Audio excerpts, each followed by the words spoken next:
Poverty. Maybe you picture hungry people, homelessness, empty pockets, dirtiness, lice, hunger. Maybe there's a face that comes to mind. Male, female, old, young. It's impossible to choose just one face from the nearly 50 million Americans living in poverty. You're probably thinking that's a ridiculous number. Almost 7% of the entire US population living in poverty? That's insane. But you'd have to know what constitutes poverty. We believe poverty is not just an economic issue.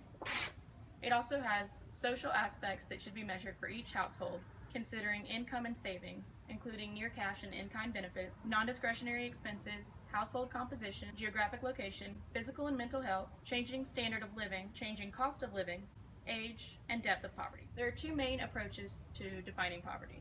There's policy and descriptive. The descriptive method is all about acknowledging deprivation. Step 1, determine the means that people do and do not have. Step 2, if we had all the resources we needed, what would we do to help these people? Step 3, determine the actual policy choices that are in line with the means we have.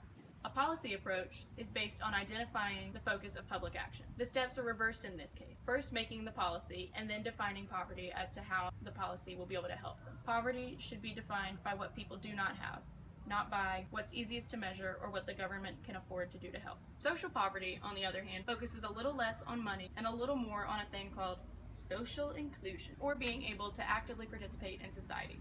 Adam Smith, a big-time philosopher and economist of the Enlightenment era, held that being poor meant not having what was needed to be a credible member of society. When Smith wrote this, a man would need a proper linen shirt to appear in public without any shame. Anyone dressed improperly would be impoverished. Let me tell you about Martha Nussbaum's approach on this whole poverty deal. She's a real fan of capabilities. If you were to ask her what are capabilities, she would respond by saying, they are sets of possible functioning. A functioning is what a person can actively do. Let's talk to the hand. Nussbaum believes that humanity should share a goal for everyone to obtain at least a threshold level of the combined capabilities of life, bodily health, bodily integrity, senses, imagination and thought, emotions, practical reason, affiliation, interactions with other species, play and leisure, and control over one's political and material environment. Allowing a human a certain level of each one of these is how Nussbaum defines treating people with equal respect. Limits on any of these capabilities greatly limits people's functionings. She believes that a nation cannot satisfy the need for one capability by giving people a large amount of another, or even by giving them money. All are distinctive and need to be secured and protected. But that's Nussbaum's list. You may agree on what she defines as central capabilities, or you may not. That doesn't change the fact that capabilities are all about choices. They represent what each person could possibly choose to do. So you're in poverty if you do not have the choice to do certain basic things, rather than defining poverty by what people buy, which could get tricky, since some people might choose to or not to spend their money on certain things. But we should never incorrectly classify poverty, just because we're scared of harder work. Now get ready, because I'm going to start throwing some letters at you. First, the O, P, M. The official poverty measure. Once upon a time, Molly Orshansky of the Social Security Administration, the S, A, saw that the modest families spent about 1/3 of their income on food. Orshansky took the USDA's, United States Department of Agriculture, Economy Food Plan, or Lowest Food Cost Plan, and multiplied it by 3 to set the United States' official poverty threshold, or the FPT. USDA's model, called the Economy Food Plan, or Lowest Cost Plan, or the FPT, which we do not abbreviate to the EFP, but we could if we wanted to.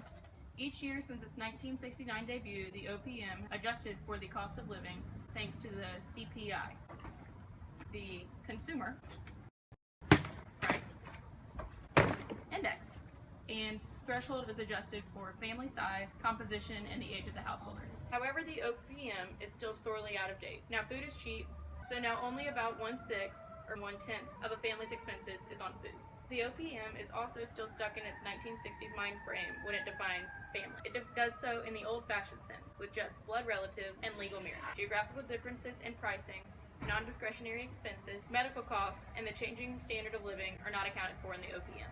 But as economist John Iceland has pointed out, thanks to the OPM being an absolute measure, it has achieved a level of consensus that no other measure in the United States can claim. And here's another system with a few more letters. The S, T, M, or the standard poverty measure is conducted by the National Research Council of the National Academy of Science, or the NAS.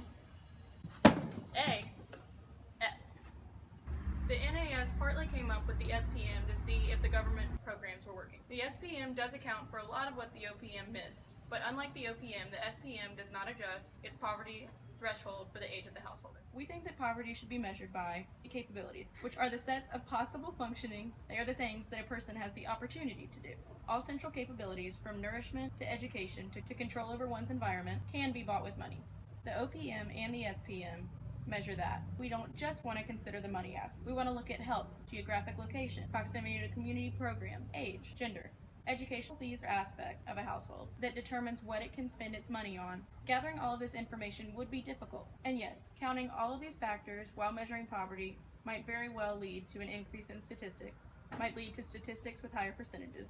But please understand that there's no automatic jump from our measuring of poverty to the government. And ways to address poverty? Well, that would take an entirely different video. Right now, we're just looking at measurement, and we believe that people's choices, or lack of them, matter. Because to us, leading a dignified life is not the same thing as solely existing.